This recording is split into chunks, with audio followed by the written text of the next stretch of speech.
Kristen Walsh didn't ask for his name. She didn't scan his pass. She just looked Elias Vance up and down. Black skin, quiet posture, platinum ticket in hand, and tore it in half. "You're in the wrong section," she snapped. "Try economy, or whatever. Seat people like you can actually afford." Around him, the first-class cabin froze. Conversation stopped. A man in 3B lowered his newspaper. A woman clutched her pearls. And Elias, he didn't say a word. He bent down, picked up the shredded pass, and took his seat anyway. Silent, dignified, but inside, he was already shutting the airline down. "Before we begin this story, let me ask you something. Have you ever been humiliated, told you didn't belong, and still chose to rise with quiet strength instead of rage? If so, this story is yours. Watch what happens when power doesn't scream. It simply acts. Share your story in the comments." The Apex Air Boeing 737 hadn't moved yet, grounded at Miami International Airport for what was supposed to be a brief 10-minute systems check. But what unfolded in those minutes would ground far more than a plane. Elias Vance, dressed in a charcoal Zegna blazer and seated calmly into a dot, stared ahead as if the torn ticket hadn't happened, as if the whispers and glances hadn't rippled through the cabin. Kristen hovered, arms crossed, eyeing him with the satisfied smirk of someone who believed her bias would be backed by policy. "You think money buys everything," she murmured under her breath, loud enough for Elias to hear. "But some of us remember how Vanguard rejected our people." Elias turned his head slightly. "You're referring to Horizon Dynamics," he said, his voice even.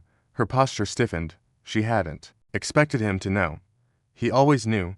Diane Heller, a private equity tycoon known for sinking companies and sipping champagne mid-collapse, leaned toward him from DC. "You can switch with me, sweetheart. I think you'd be more comfortable in the back." Elias didn't respond. She wasn't offering comfort, only confirming what Kristen had started. Then Kristen leaned over and tapped the control panel on Elias's seat. The recline disabled, the reading light dimmed, even the call button was shut off. "Malfunctioning seat," she announced. "Sorry. Safety first." No one questioned it, but the atmosphere thickened. From row 4, a phone rose. "That's all on video," said Noah Reed, a young documentary vlogger flying to London. His phone lens framed Kristen's face, Elias's composed silence, and Diane's amused posture. "Ma'am, are you disabling this man's seat because it's malfunctioning or because he's black?" he added, loud enough for the cabin to hear. Across the aisle, Mia Jang had already gone live to her 1 million followers. Her caption read, "Apex Air exposed, #EliasGate." Kristen spun around. "Phones down or we'll call security," she warned. Her voice cracked slightly. She was losing grip. From the rear, a woman rose from economy and headed to the lavatory. She paused just long enough to meet Elias's eyes. Isabel Gomez, Vanguard's discreet ethics officer, didn't say a word, just nodded and continued walking. The nod was enough. Moments later, Kristen leaned toward Elias again. "Ticket doesn't scan. System shows void. You're not on this manifest." Elias reached into his blazer, retrieved his platinum Apex Air card engraved with his initials, and held it up without a word. Kristen took it, scoffed, and said, "This doesn't mean anything." That's when a voice from the front galley chimed in. "Actually, it means a lot." Evan Brooks, Elias's tech assistant, stepped forward, tablet in hand, clad in gray slacks and a badge reading VX Systems Authorized. He approached with the kind of precision that made people notice. He handed the tablet to Elias and stepped aside. Kristen rolled her eyes. "What is that, a complaint form?" Elias tapped 3 times and held the screen at an angle. "This is my seat, my flight," and he paused. "My company." Diane blinked. "Excuse me," but before she could push further, another voice entered the scene, this one louder. From the rear, a man, stocky and red-faced, came rushing up the aisle. "I don't feel safe," he shouted, pointing. He was arguing with staff. "I saw it. He's aggressive." The performance was amateur, but Kristen latched on quickly. "Sir, we're handling this," she said to the crowd, not to the accuser. "We're prioritizing cabin safety." Elias didn't move. "I've said less than 20 words since I boarded," he stated calmly, "but if you want to see what real disruption looks like, give it 7 more minutes."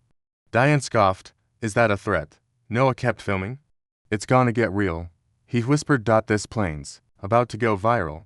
In the lavatory, the bell triggered the secure ping to Chairman Gregory Holt, attaching Kristen's footage, Diane's remarks, and the full passenger manifest that confirmed Elias Vance, CEO of Vanguard Enterprises, was seated in 2A with verified credentials. Isabel also routed the footage to 4 journalists, 3 board members, and 1 PR crisis firm, all on Vanguard's emergency watch list. Up front, Kristen stood frozen, phone in hand, lips tight. Evan leaned toward Elias. Chairman Holt is on a secure line. Isabel's uploaded the internal logs. Tyler's digital manipulation is confirmed. Elias gave a slight nod. Standby. Phase Sigma in 90 seconds. The Wi-Fi in the cabin, long, spotty, and restricted to premium subscribers, suddenly surged to full strength. Tablets lit up. Notifications buzzed. Mia's live stream gained 12,000 viewers in under a minute. Kristen stepped back, scanning the cabin. Something had shifted. Elias sat still, but the air around him vibrated with intent. He didn't need to raise his voice. He didn't need to stand. Kristen had drawn the first line. He was about to erase the whole board. Kristen Walsh's grip on control was already slipping, but she couldn't see it yet. Standing in the narrow aisle, she clutched her crew tablet like a shield, flicking through screens with forced authority. Mr. Vance's seat has been marked cancelled, she declared, tapping twice and rotating the display toward a nearby flight attendant. Systems flagged it. That attendant, Tyler Quinn, barely glanced at the screen before nodding. He wasn't acting on information, he was acting on loyalty, quiet, nervous, misdirected loyalty. Just a week earlier, he'd been overheard complaining about Vanguard's takeover culture and the so-called diversity strings it brought. Now, Elias Vance, the symbol of that culture, was sitting in his cabin, and Kristen, she was just the weapon he needed. Diane Haller smirked in her seat, adjusting the collar of her cream Chanel coat. She leaned across the aisle to Kristen. Listen, I'll make it worth your while, she said under her breath, slipping a folded envelope into Kristen's palm. Some people don't belong up here, and we both know it. Kristen didn't protest. She didn't hesitate. She tucked the envelope into her pocket with the smoothness of someone who'd done it before. But this time, someone was watching. Noah Reed's camera zoomed in on the exchange, Kristen's fingers closing over the envelope. Diane's smug expression, and Elias's sitting unmoved, absorbing it all like data points in a hostile acquisition. From her aisle seat, Mia Jang spoke into her phone. Still live streaming. We just witnessed a passenger offering a bribe to a flight attendant, on camera. The target, a black businessman who's been humiliated since he boarded. The comment feed exploded. #Apex Air scandal was now trending. From the back galley, Isabel Gomez sent the footage to Apex Air's media crisis team with a simple subject line: urgent, breach of federal ethics protocol. Her second message went directly to Chairman Holt. Boardroom must convene now. Bribery evidence attached. Manipulated data confirmed. At the front of the cabin, Evan leaned forward, tablet in hand. We're good to go, he whispered. NBC just picked it up. Holt's cleared. Phase Sigma. Elias nodded, fingers still interlocked, posture steady. His silence wasn't retreat. It was the tension before a lever gets pulled. Kristen, unaware that her downfall had already begun broadcasting coast to coast, returned to Elias's brow with an exaggerated smile. Would you like something to drink while we sort your ticket? She asked sweetly. Water, perhaps. She didn't wait for an answer. She turned, took a cup, and accidentally spilled it across his lap. She gasped with mock concern. So sorry. These things happen. Elias didn't flinch. He took a napkin from the tray, wiped his hand, and placed it neatly on the armrest. This plane, he said calmly, has a leak far worse than that cup. Tyler stepped forward, holding his own tablet. Security has been notified, he said stiffly. You may be asked to disembark pending verification. On what grounds? Evan asked, already recording. Internal records just flagged this passenger as a boarding mismatch. Tyler replied. System error. Happens more often than you'd think. But Elias had designed the system Tyler was now abusing. He knew every security protocol, every code pathway, every back-end patch. This wasn't a system error. This was sabotage. And Elias Vance had built his empire on exposing precisely this kind of malpractice. From seat 3A, a middle-aged man finally spoke up. This isn't a misunderstanding, he said. This is harassment. The woman next to him nodded. I paid for my seat, too. But nobody's tearing up my boarding pass. In row 5, a flight attendant off duty on travel perk turned on her phone and began filming as well. The tide was turning. Kristen's voice grew shrill. Everyone stay seated. This is a minor issue, being handled internally. But it wasn't minor anymore. It wasn't internal. NBC's evening ticker had just flashed a live alert. Apex Air under scrutiny after viral first-class incident. On-screen footage showed Kristen tearing the pass, accepting the bribe and spilling water, all without Elias uttering a single aggressive word. He didn't have to. The evidence was screaming for him. Back in the galley, Isabel had just overridden Tyler's false seat cancellation in the system logs, restoring Elias's to A status in real time. Simultaneously, she exposed Tyler's prior login to tamper with passenger data, a violation that would carry felony weight under FAA guidelines. Evan confirmed it aloud. Tyler Quinn manipulated a federally regulated manifest. We have logs, screen captures, and timeline alignment. We're forwarding everything to the board, DOJ and FAA compliance. Kristen, suddenly pale, looked at Tyler. You told me his seat was void. Tyler STAMMERED. It was. At the time, I thought. Elias looked up, eyes calm. It's interesting how often the truth becomes optional when power is unchecked. The entire first-class cabin had gone quiet. Passengers were no longer passive. Some were openly recording. Others whispered in disgust. Diane, sensing the shift, shrank back into her seat, pulling her coat closed like it could protect her from accountability. At the cockpit door, the captain had now been alerted and stood, speaking to ground control, holding a printed report with the words CEO Vanguard bolded in the top corner. The pieces were moving quickly now, the structure buckling. Isabel had uploaded footage to 3 partner newsrooms and flagged the legal team with an encrypted folder titled Exhibit A. In-flight breach. Chairman Holt's assistant confirmed that the Apex Air Board had entered emergency session via encrypted call. Elias remained seated, dry-eyed, unbothered by the wet slacks or the power games unraveling beside him. He turned to Evan. Activate the projection, he said quietly. It's time. From the cabin ceiling, a hidden screen lowered above the aisle. An emergency use projector Apex Air installed for safety briefings, but rarely used. On it flashed the Vanguard logo, then a live feed of Apex Air's boardroom in New York. Faces stared back, some stunned, some already bracing. A digital timer in the bottom corner began to count down. 4 minutes, 59 seconds. Kristen stared upward, her mouth slightly open. What is this? Elias replied without looking at her. This, he said, is the shareholder meeting and I'm the majority. Silence fell again, heavier than before. The coup wasn't coming, it had arrived. The moment the Vanguard shareholder meeting lit up the cabin screen, the illusion of control shattered. Kristen Walsh froze mid-stride. Her voice caught in her throat as the boardroom's crisp video feed flickered to life above the aisle. Rows of Apex Air executives filled the screen, some straightening ties, others with eyes wide, watching Elias Vance, still seated into A, through the embedded camera on his tablet. For years, Elias had attended these meetings in private, dialing in from boardrooms with panoramic city views or soundproof tech lounges. But today, he brought the meeting to the people who tried to strip his dignity at 37,000 feet. Kristen glanced at Tyler, then at Diane, who now visibly recoiled into her seat, hiding behind her oversized designer tote, as if brand logos could shield her from public disgrace. But it was too late. The broadcast had already taken hold, and no amount of denial could rewrite what was unfolding in real time. Tyler, still clinging to the hope of escape, began fumbling through system menus on his tablet, attempting to deactivate the screen. But Isabel, seated quietly in economy with a second override device in her lap, anticipated every move. The projector feed locked. The system control panel froze. A red prompt flashed across Tyler's screen.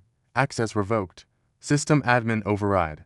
He looked up, defeated, sweat now visibly pooling at his collar. Then came the final blow. Kristen, desperate to reclaim even a shred of authority, grabbed Elias's briefcase from the overhead bin and dropped it into his lap with a thud. You'll need to take that with you when you're escorted off, she muttered, loud enough for nearby passengers to hear. The implication, criminal, suspicious, dangerous, was sharp, weaponized in a single sentence. Elias slowly placed the briefcase on the floor beside his feet, then leaned back in his disabled seat and said, without raising his voice, I suggest you step away. His tone didn't invite debate, it closed it.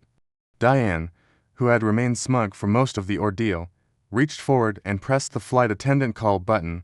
This is absurd, she hissed. We're being held hostage by theatrics.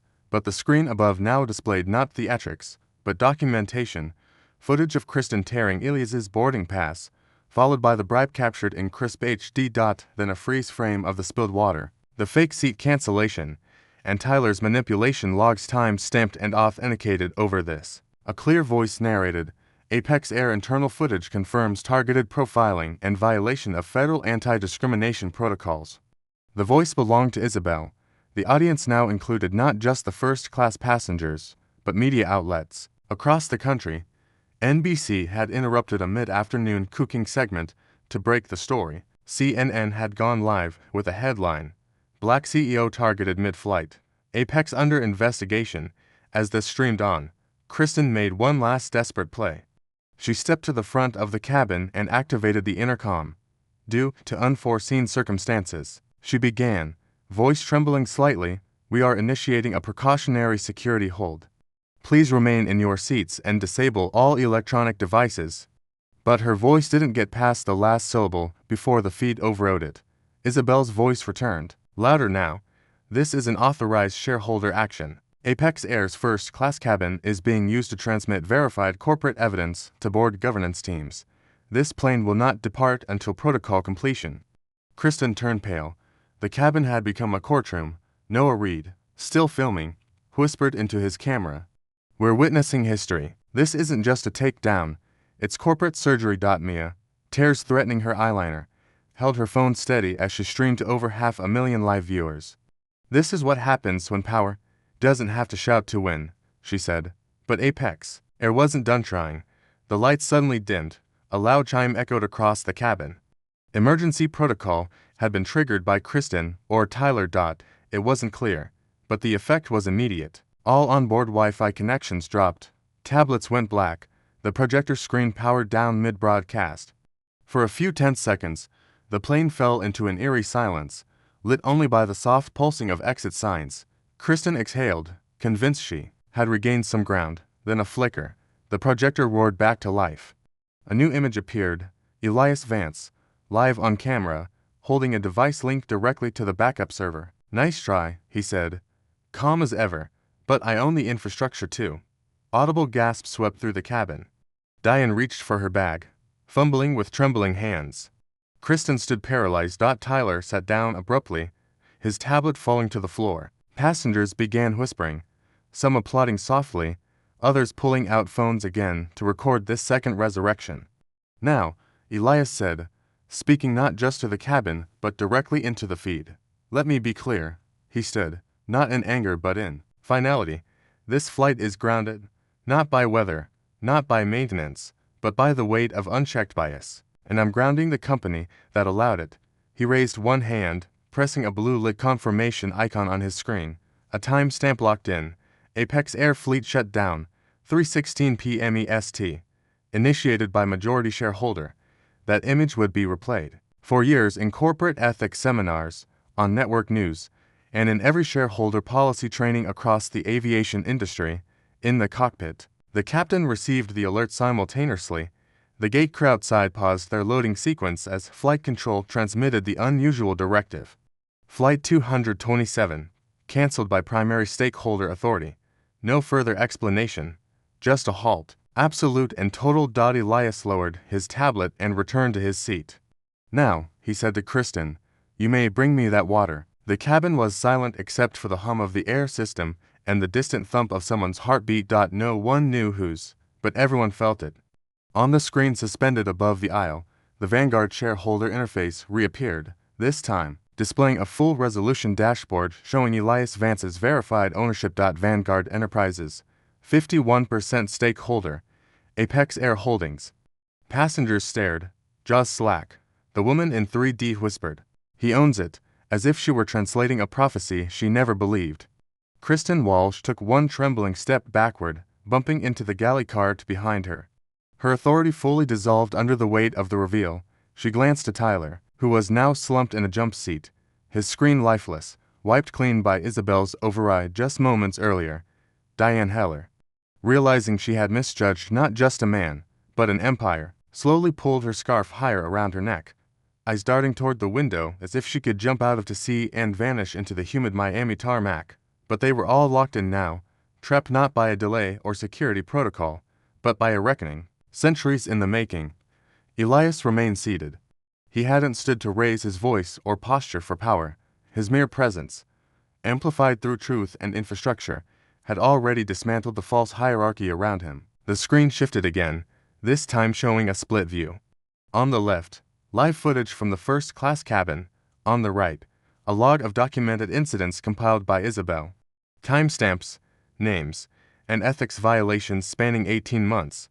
The list was damning. Flight 661, discriminatory offboarding. Flight 804, denied seating reassignment to disabled passenger.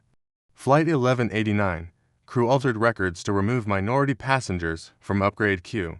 Kristen's name appeared in bold on 3 of them. The plane itself had become the courtroom, the screen a witness, and Elias the judge, not by title, but by consequence. Michael Brennan, the cabin manager, finally emerged from the cockpit area, his face flushed with the realization that this was no longer a matter of airline policy. It was a corporate emergency. "Sir," he began cautiously, "perhaps we can move this discussion to a private setting. The board may be able to handle this more." Elias cut him off with a glance, not hostile, but absolute. "We're already handling it," he said. "This is the setting, and what you're witnessing is the board meeting you never thought would reach this cabin." Michael looked to Kristen, who could offer no help. She was now busy swiping aimlessly at her device, hoping it would reboot. It didn't.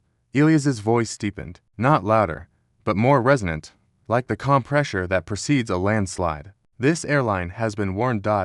My office submitted 3 separate reports over the past year citing behavioral complaints, unexplained passenger profile tags, and digital tampering each time. Apex Air claimed no violations could be confirmed.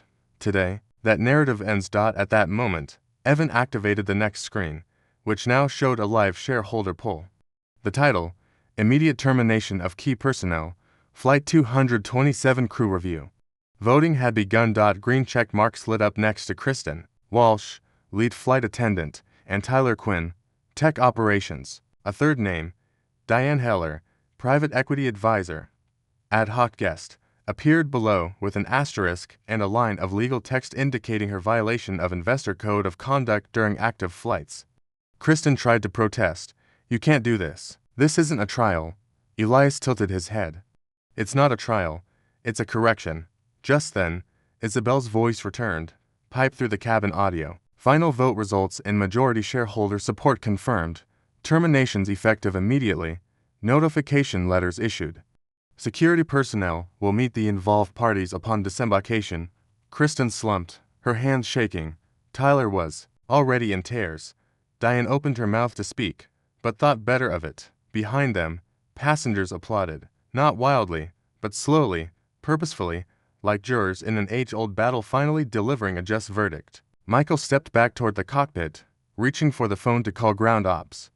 But the screen interrupted him one last time. A new video began to play, one never meant for the public. Internal Apex Air training footage obtained through an anonymous source and decrypted by Evan just minutes earlier. Now lit up the cabin. It showed Kristen in a staff-only meeting saying, "Some people aren't fit for first class. You can tell before they even hand you their ticket." Laughter followed from off-camera voices, among them Tyler's. The video cut to black. The cabin sat in stunned silence. Elias turned to Evan. "Activate Fleet Sigma." Evan nodded and tapped the command. From headquarters, a secure order was issued to ground all non-emergency Apex Air flights, pending further investigation and internal review. Within minutes, airport monitors across the country would begin updating. Apex Air, operational hold. The airline hadn't just been interrupted, it had been taken offline, indefinitely. Elias looked out the window as the Miami rain began to streak down the glass, then turned back to Kristen. "You used a uniform to hide entitlement. I used silence to deliver truth. were not the same. As he spoke, Noah stood slowly in the aisle, filming. He didn't raise his voice once, he said to the camera, but he just brought down an entire airline. In that moment, justice wasn't loud, it was precise, surgical, corporate, and irreversible. Kristen stood frozen near the galley wall, the screen overhead still glowing with the termination order that now bore her name, her authority, her certainty, even the practiced edge in her tone. Gone, stripped clean in front of the very passengers she once commanded. "This is a mistake," she stammered. Her voice unrecognizable now, quieter, thinner. "You can't fire me from here. This isn't protocol." But even she didn't believe her own words anymore. The uniform she wore no longer shielded her. In fact, it exposed her. Michael Brennan, the cabin manager, tried to step in, hoping to salvage some shred of order. "Mr. Vance," he said, his tone strained. "I think it's time we all calm down and allowed this matter to be handled through the appropriate internal review channels." Elias turned his head slowly. Not angry, not theatrical, just done. "Internal review is what let this rot fester," he said, his voice firm but measured. "What happened here today isn't just a bad decision. It was a pattern of exclusion, disrespect, and manipulation protected by layers of silence. That ends now." He stood from his seat into a, finally rising, not because he needed to intimidate, but because truth carries its own gravity. He faced the cabin, not just Kristen or Tyler or Diane, but every single passenger who had sat and watched. "My name is Elias Vance," he said, his voice clear. "I'm the CEO of Vanguard Enterprises, and as of this quarter, I'm the majority owner of Apex Air." Murmurs rippled across the cabin like aftershocks. A man in 1D lowered his phone, stunned. A couple in row 3 exchanged glances, eyes wide, mouths slightly open. Even the off-duty attendant in row 5, who had quietly begun recording again, put her phone down, hand to her chest. "This flight, this plane, this entire company runs on the reputation it built pretending it stood for fairness." Elias continued, "But it's been rotting from the inside. What happened here wasn't new, it was just filmed." Kristen stepped forward, trying to reclaim the floor, but Elias turned slightly toward her, gaze steady. "You've made passengers feel small for years. You tampered with seats, profiles, upgrades, until people believed it was just a glitch. But there's no glitch in bias. It's deliberate, and it's over." She opened her mouth, but nothing came out. Diane finally stood, clutching her designer bag like it could protect her from consequence. This is revenge," she spat. "You're humiliating us because we embarrassed you." Elias shook his head once. "No, I'm holding you accountable because you've never been embarrassed enough to change." At that moment, the cabin intercom crackled. A voice came through, not Kristen's, not the captain's, but Gregory Holt, chairman of Apex Air, speaking directly from headquarters. "This is Gregory Holt. As chairman of the board, I confirm that the terminations of Kristen Walsh and Tyler Quinn are effective immediately, with cause. Furthermore, Ms. Diane Heller is hereby banned from all future Apex Air flights, pending legal review for investor ethics violations." A pause. Then, more quietly, "To our passengers, we extend our deepest apologies. This behavior is not who we claim to be, and now, it will not be who we are." Silence fell like a gavel. Kristen sank into the jump seat, defeated. Tyler pulled his lanyard off his neck and let it fall to the floor. Diane turned her face toward the window and didn't speak again. But it wasn't over. Elias turned to Evan, who was standing by with the Vanguard Systems console still open. "Initiate. Full shutdown," Elias said. Fleet-wide. Evan tapped the screen. A soft tone played through the cabin speakers. Every passenger's tablet and phone lit up with the same message. Notice: Apex Air operations temporarily suspended. Fleet grounding in progress by order of controlling stakeholder. Gasps rose across the cabin. "Wait, what does that mean?" a man in row 1 asked aloud. Elias answered without hesitation. "It means no Apex Air flight leaves another runway until this culture changes. Starting today." Noah Reed's phone was still rolling. "I just watched a man get told he didn't belong," he whispered to the camera, "and then watched him take down the very system that tried to exclude him." Mia, seated near the exit row, was crying quietly, not out of sadness, but release. She looked around the cabin and said to no one in particular, "Maybe this is what justice really looks like." Elias took one breath, then another.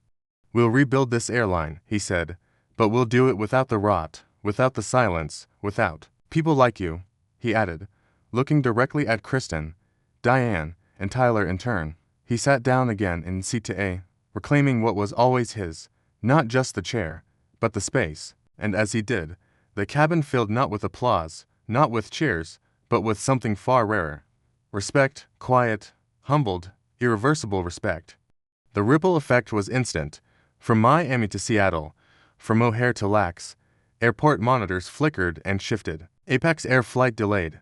Apex Air cancelled. Apex Air, ground stop in effect.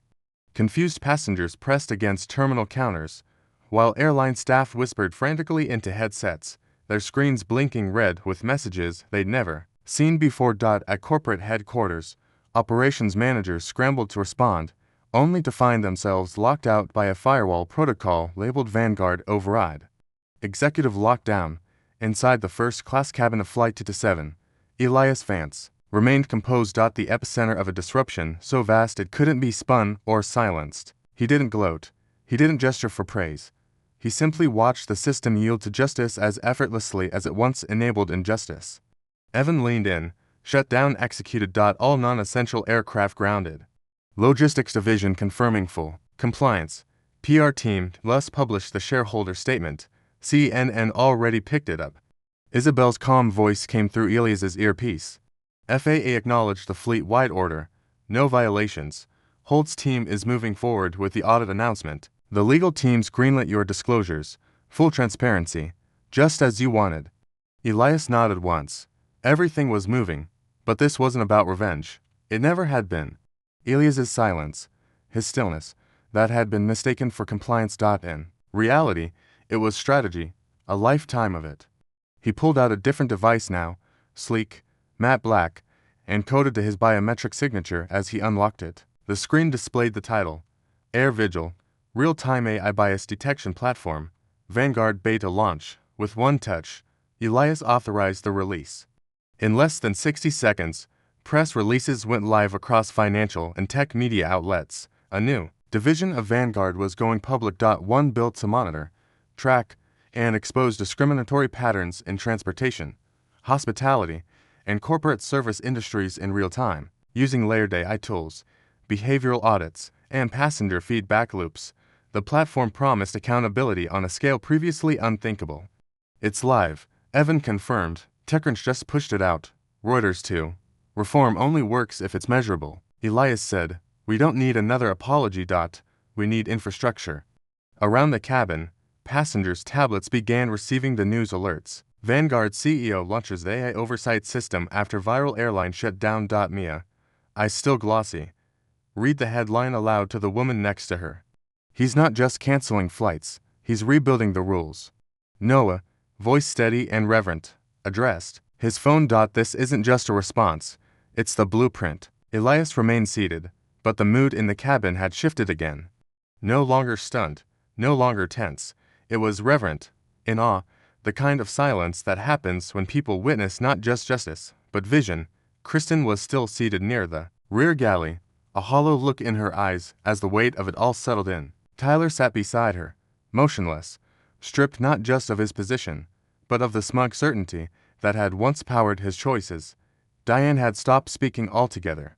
She wasn't crying, she wasn't angry, she was calculating, finally aware that the world she understood had changed, and it no longer answered to her kind of power. Elias finally stood again, not for attention, but to close the loop. He walked down the aisle, slowly, silently, as he passed each row. People nodded, some touched their hearts, some whispered thank yous. He didn't smile, he didn't gloat. He simply walked with purpose until he reached the front galley. He turned to the passengers and said clearly, this airline will fly again, but not until it can fly with integrity, and if we get it right, you won't need to record the next injustice. You'll know it won't happen. Then he turned back toward Kristen and Tyler. You're free to go when we land, but know this, your names won't vanish. They'll live in training manuals, policy drafts, and case studies on how the system breaks when no one speaks up. You will be remembered, but not as victims. With that, he returned to his seat, opened his tablet, and began writing. Not statements for the press, not reports for the board, but the first draft of a new company culture, the kind that doesn't begin with, "We regret the inconvenience," but with, "We refuse to tolerate it again." By the time Flight 7 finally returned to the gate, the world outside the aircraft had already changed. Cameras waited on the tarmac, news vans lined the terminal perimeter, screens inside the airport buzzed with headlines, social feeds overflowed with clips and hashtags like #EliasVance, #Apex Accountability, and #Power in Silence surged across platforms. But inside the cabin, the atmosphere wasn't chaotic, it was almost sacred, as passengers stood to deplane. They did so slowly, deliberately, each one fully aware they had just witnessed something they would talk about for the rest of their lives. Elias Vance remained seated into A until the last passenger had exited, not for drama, but out of respect. His quiet presence had reversed a system of injustice without ever raising his voice, and now, as he finally stood and collected his briefcase, the reality of what had occurred was already echoing beyond the plane's walls. Kristen Walsh, once smug and certain, was escorted off the aircraft without ceremony. Her badge, lanyard, and device already turned over to corporate security, her name had become a symbol, not of discipline, but of exposure. Her photo, captured mid-smirk earlier that day, now headlined articles about racial profiling and corporate failure. She didn't speak. There was nothing left to defend. Tyler Quinn followed close behind, pale and silent, caring nothing. His access to Apex systems had been revoked mid-air. His reputation now tethered to tampering with data that targeted passengers by race and income level. Diane Heller was last to leave, no longer escorted by staff or passengers vying for her favor. Her name had been quietly removed from Apex Air's investor directory that afternoon. Behind her, a printed sign was posted in the crew corridor. "Bias is not a policy, it's a breach." Elias stepped onto the jet bridge not with vengeance, but with vision. Waiting for him was Evan Brooks, tablet in hand, displaying the latest analytics. AirVigil's launch had surpassed 2 million downloads in under 3 hours. User uploads had flooded the server. Security footage, testimonials, digital receipts of mistreatment from airlines, hotels, car rental desks, and corporate offices across the country. Isabel joined them at the gate. "We just received an invitation from the Secretary of Transportation," she said. "They want to explore implementing AirVigil as a federal monitoring tool." Elias nodded once. "Let's make it open source. Bias shouldn't be protected software. It should be public knowledge." As the trio walked through the terminal, onlookers clapped, not wildly, not performatively, but with gratitude. A woman in a wheelchair nodded deeply as they passed. A black father with 2 kids reached out to shake Elias's hand. "You didn't just ground a plane," he said quietly. "You lifted something off our backs." In the days that followed, the consequences cascaded. Kristen's past complaints and internal emails were leaked to regulatory agencies. Tyler's manipulation of passenger databases triggered a federal review into data ethics and compliance. Diane's connections to lobbying groups were publicly dissected in financial ethics hearings. But Elias didn't focus on punishment, he focused on restoration. Under his direction, Sky Reform, a cross-industry coalition, was launched, mandating ethics training, transparency audits, and passenger feedback integration across all Apex Air operations, and leading it were none other than Noah Reed and Isabel Gomez. Noah as the voice of transparency, Isabel as the architect of reform. Together, they helped shape policies that ensured no flight attendant would ever be able to override a seat based on race. No technician would ever again have the power to bury a name in the system. No investor could hide behind privilege while manipulating who was welcomed and who was removed. The final piece came 6 months later, when Elias unveiled Flight Truth, a mobile platform that allowed passengers, whistleblowers, and employees to submit anonymous reports of discrimination in real time. It was built not to punish, but to protect, to keep eyes whose eyes had been missing, to give voice to those who'd been quietly erased. And when asked by a journalist what he hoped to gain from all this, Elias simply said, "Nothing. I already had everything I needed. This is what I hope to leave behind." And so, the man who had been told he didn't belong in first class didn't just reclaim his seat. He redefined what first class would mean for everyone. His legacy wasn't just that he shut down an airline, It was that he rebooted an industry. If you've witnessed bias, on a flight, in a boardroom, or anywhere your presence was questioned, your story belongs here. Share it below, because when we speak up, we build systems that don't just fly, they rise.